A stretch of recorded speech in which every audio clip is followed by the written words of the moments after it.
Hello, how you guys doing?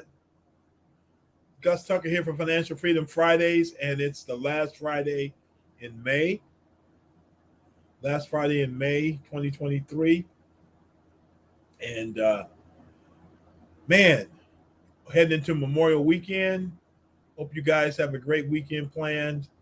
I know we've got plans to visit friends and hang out with our children. We have 3 adult children to hang out with them. And then on Monday, the plan is not to do nothing. Nothing, nothing. How about you? What are your plans for the Memorial Weekend? What you got going on? It's good to be here with you, and we are going to. Man, I can't get off this topic because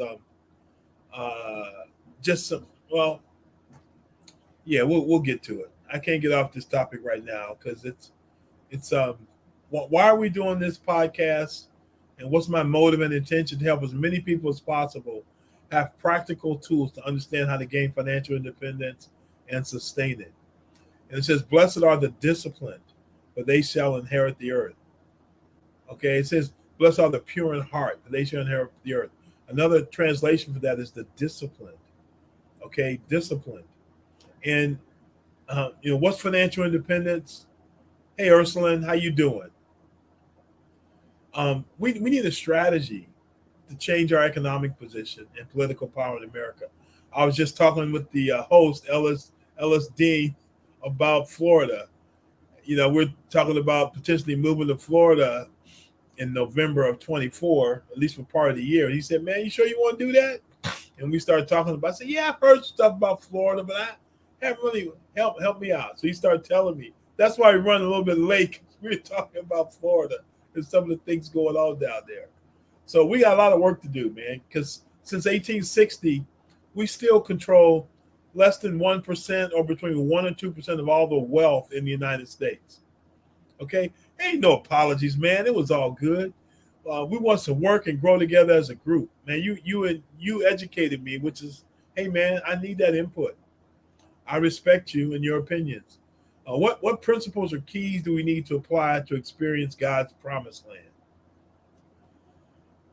What principles or keys do we need to apply to experience God's promised land?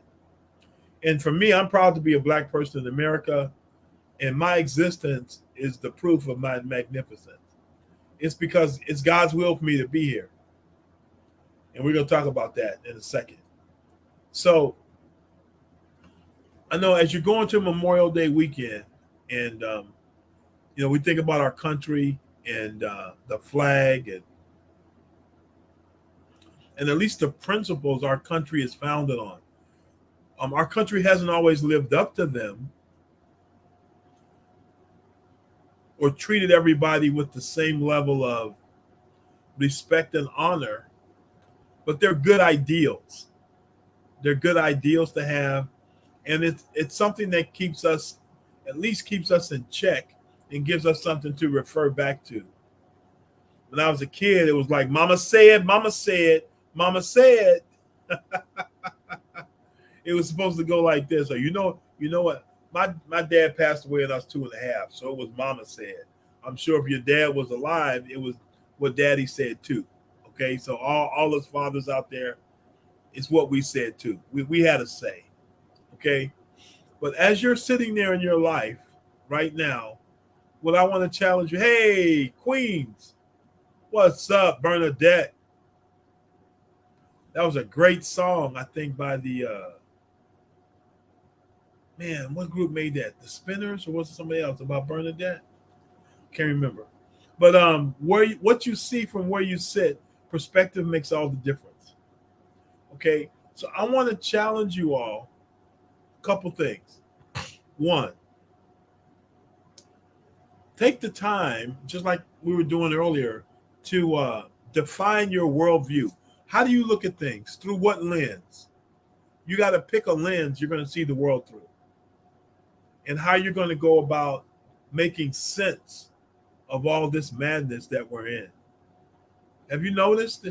It's, man, it's got the four tops. Yes, Bernadette got it. I love the four tops. All the scene groups, Spinners, Four Tops, Shy Light, Temptation, Stylistics. Come on, man. That's music for real. I'm going to be playing that all weekend now.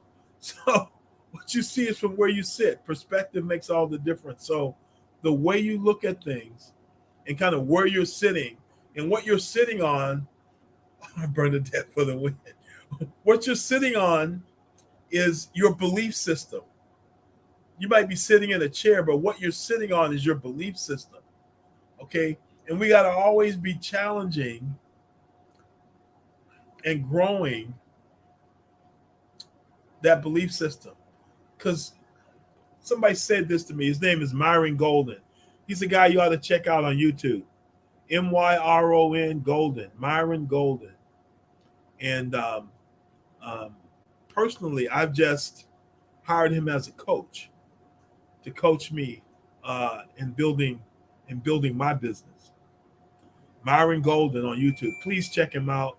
He's worth listening to, okay? He's worth having his voice in your head because he's not going to steer you wrong, because it's all based on wisdom from God's word. And some of the things we're going to talk about are some things I already believed, and they got ratified or confirmed by listening to him.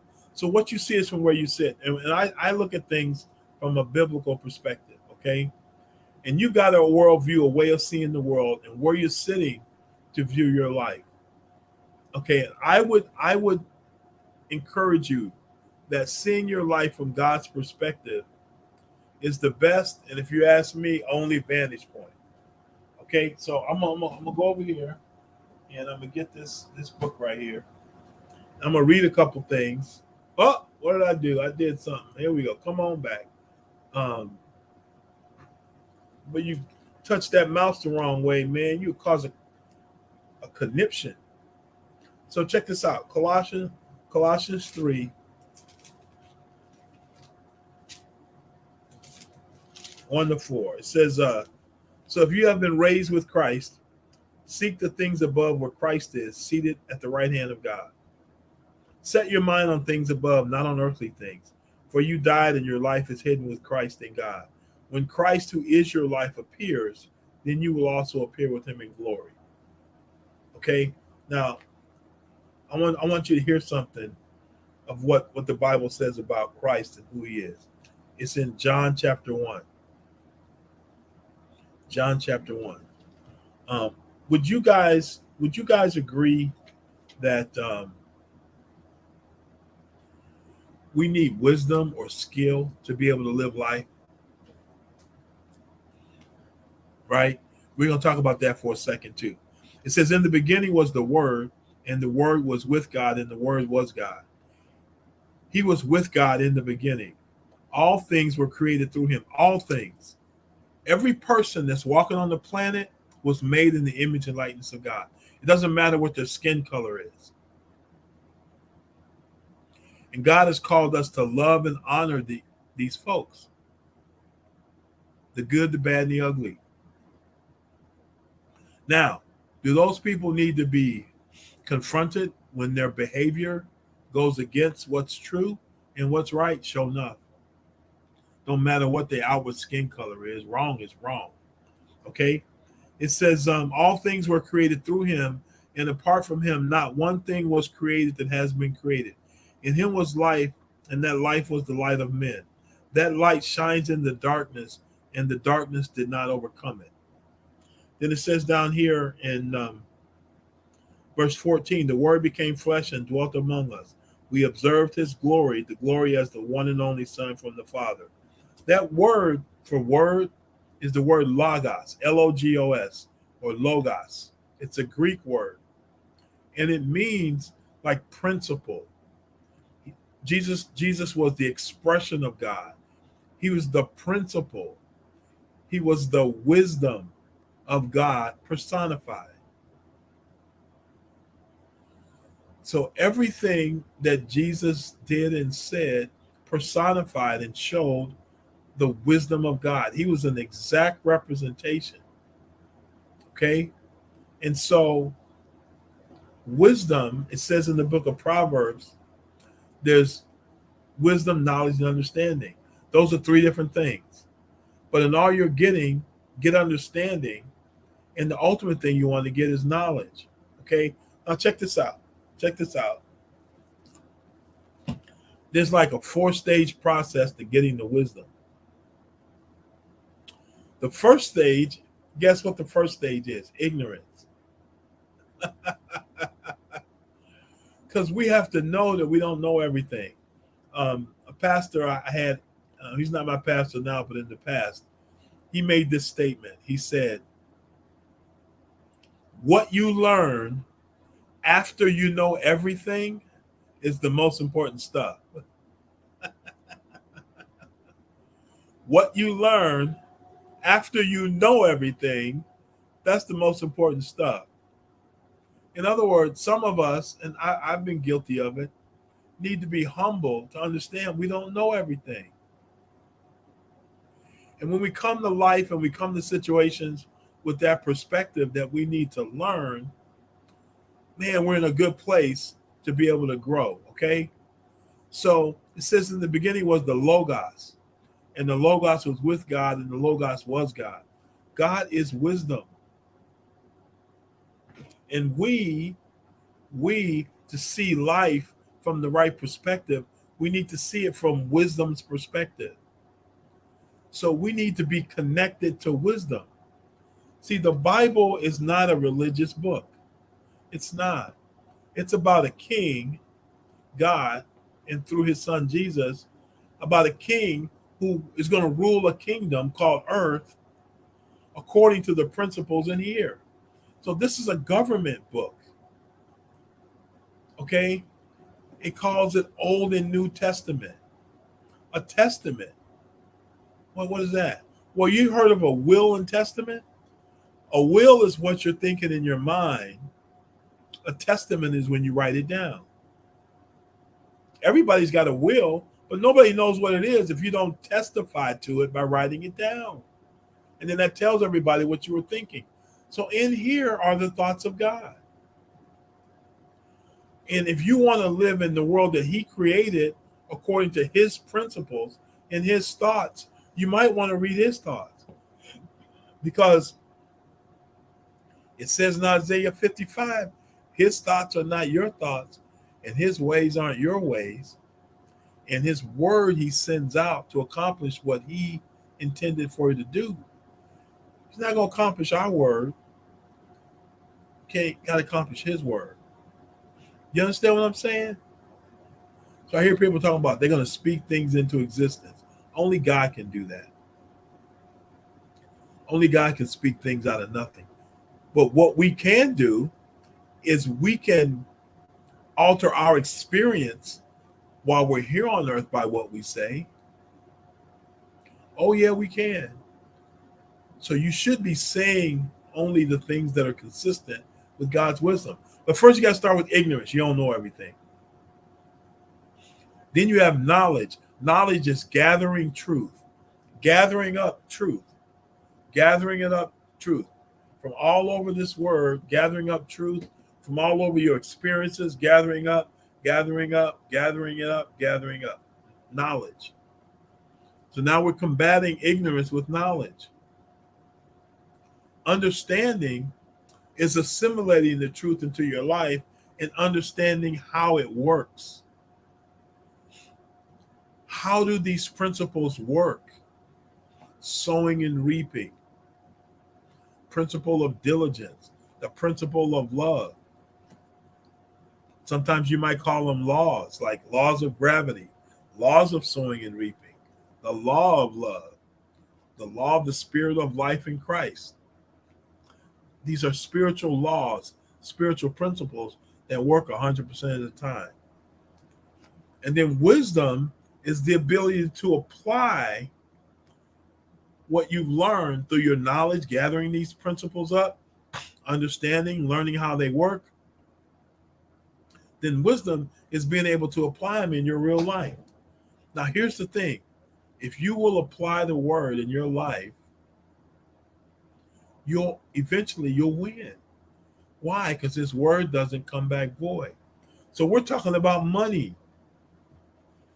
Do you want to know how to win in the money game? Understand what God says about money. Do you know there's over 2,500 verses in the Bible about money or wealth? Being born again in the Bible, which is kind of a religious connotation. You know how many times that's mentioned in the Bible? You know how many times? One in John 3. Ooh-wee. Heaven and hell. That's only mentioned a couple hundred times. But something about money and wealth is mentioned over 2,500 times. Why do you think that is? Because what do you think people think about all day? One way or another. Come on now. What do we spend 8, 10 hours a day doing? Get up in the morning, take care of yourself, put your clothes on, get out the door. Where you going? Where you going? Work. How long you gonna be there? 6, 7, 8 hours. How long take you to get home? If you're in Chicago, it's an hour, 45 minutes, hour and a half. So if let's say it's an hour on each end, that's 2 hours. And you're at work 6, 8 hours, that's 10 hours altogether. How many hours in a day? 24. How many you sleeping? Somewhere between 5 and 8. So 15 to 18 hours are taken up by going to work and sleeping. How many hours you got left? 6 to 9 hours to do the rest of your life. You got kids? There go some more hours. Do you own a home? There go some more hours fixing stuff, doing stuff, da, da, da, da. So how much time you got ready to live life? A couple hours a day. Couple hours a day. So with the time that we have, what's more valuable, time or money? Time. Because a wealthy person on their deathbed, what do they want? More money or more time? Time. So here's what I want to challenge me and challenge you to do. With the time we have on the earth, to look at it from God's perspective. And know that money and how you deal with it and your relationship with it is important. Why? God spent 2,500 verses talking about it. So we talked about this be, do, have, right? Because how many of y'all want to have more money?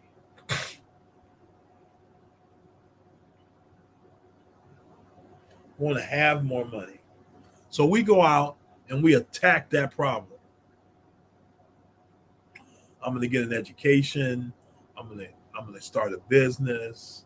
I'm going to do this. I'm going to do that. And I'm going to make more money. How's that working?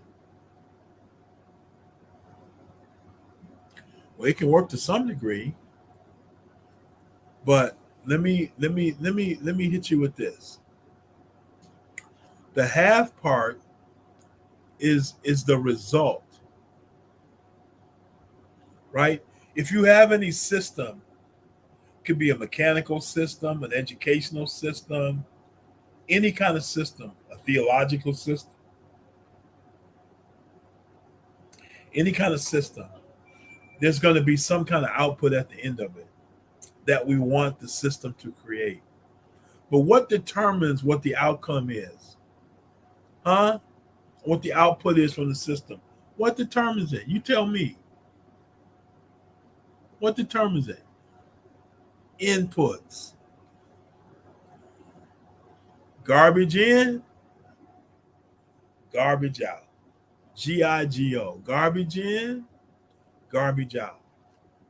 So the person who's on the front end of this be do have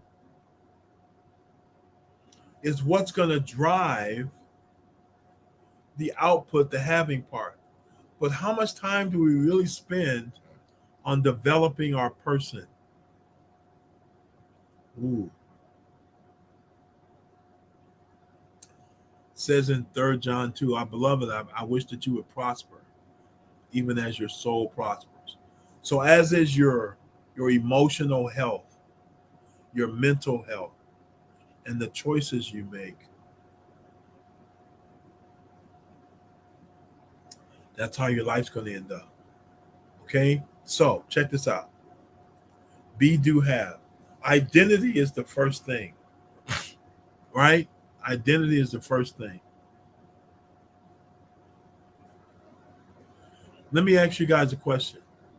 And for those of you that are listening, I want you to type something in the comments and let me know what you think it is. What's the first thing that God told us about himself? If you go all the way back to Genesis 1:1, what's the first thing God told us about himself?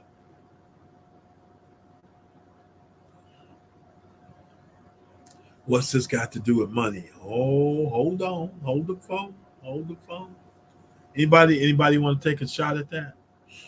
What's the first thing God told us about himself? That he was what?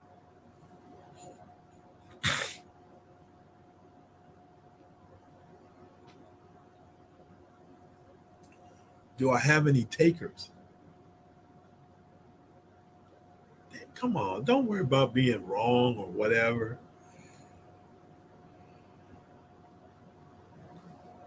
This is all about learning, right? Well, it says, Genesis 1:1, I'll give you a hint. In the beginning, God created the heavens and the earth. So what's the first thing God told you about in terms of his character, kind of who he is? Yeah, in the beginning, he's eternal for sure. He always was and he always will be eternal.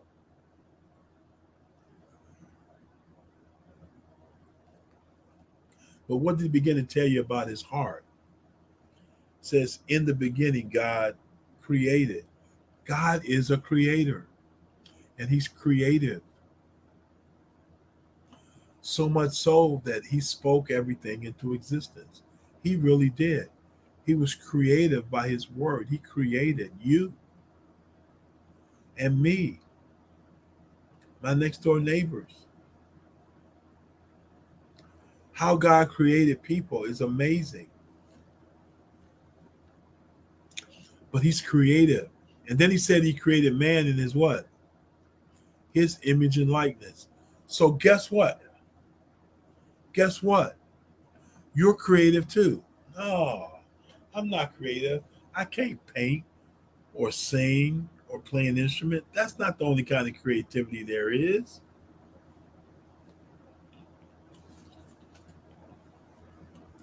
Everything you do in life requires some level of creativity. And you have creativity built into your DNA. You have the creativity of God built into your DNA. Because what God did, and he's doing the same thing to you right now, okay? He said over here in Genesis 1, let us make man in our image according to our likeness, that they look like God and they do like God. Yep, God created heaven and earth. Exactly. Everything there is.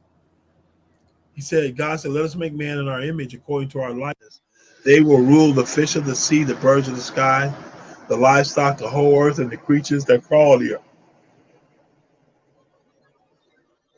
So God created man in his own image. He created him in the image of God. He created them male and female. God blessed them, and God said to them, be fruitful, multiply. This just wasn't about having babies. But what it was about. I didn't get that. Could you try again? That's Siri. Okay. God blessed them and said to them, be fruitful, multiply, fill the earth and subdue it. rule the fish of the sea and the birds of the sky and every creature that crawls on the earth. One thing God didn't tell him to rule was over other men. That was not a mandate. But he wanted us to go into the world and, yes, fill it with people, but also fill it with his creativity, where his creativity could be to act on all the resources that he placed in the earth. Everything that's created today, the raw materials of it already existed in Genesis chapter 1. What had to catch up with our wisdom and how to apply those things and how to create. So guess what? God made you in his image and likeness. So what that means is you were made to be a creator. And that God has built his creativity and his success into your DNA. Guaranteed, guaranteed. That's a fact that who you are is based on God's creativity and his success. It's built right into your DNA. You were put here on earth to solve a problem, to be a servant to other people. Because here's the one thing about money. All the money that you want is in somebody else's pocket. And for you to get it, there's only a couple ways to get it. One is illegal, pop them over the side of the head, take it, or through some other kind of illegal means. The other way is to have that person give you their money because you created something of greater value than the money they have. Now, here is the end to your financial situation, if you have one. Or you could be making a whole lots of money. Here's how to make a whole lots more. Find people that you can help. Not find people you can sell stuff to, but find people you could genuinely serve and help with the product, the tool that you have. And guess what? They'll trade you their money for that thing that you created as long as it does what it's supposed to do. That's your foundation for your life, is being. And I would challenge you to see who God has made you. What your gifts and abilities are. Okay, it's not enough. Well, I just want to build a business on my passion. Well, good luck with that. Your business needs to be built on, your income needs to be built on providing a service that doesn't exist in the marketplace. And people are willing to negotiate and agree with you on a price to fix this in their specific area.